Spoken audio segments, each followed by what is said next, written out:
So besides the templates, we have a possibility to create what's called operational rounds.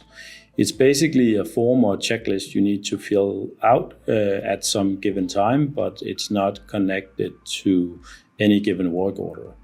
Where you can, when you create these, you can attach or you can link them to different equipments from your technical structure. So if I just do a simple test here and do a morning round, then it's very easy to add the technical objects that you need to check in that specific round.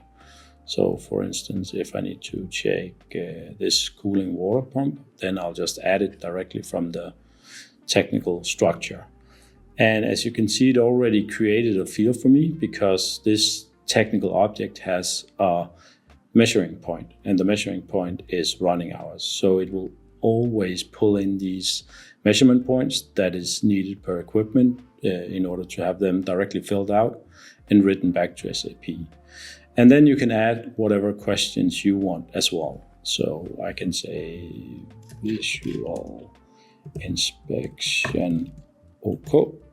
And again, add my options, yes, no, not applicable. If I want SAP data to be automatically pre-filled in the form, I can also do that by binding it to data. So let me take and just add my short text, and I can say ID, and then I can bind that to the equipment and to the equipment ID, for instance. And then this field gets pre-filled with the information of the actual equipment ID, so I don't have to put it in there. So again, you can build any kind of inspection round based off your already existing technical structure in SAP.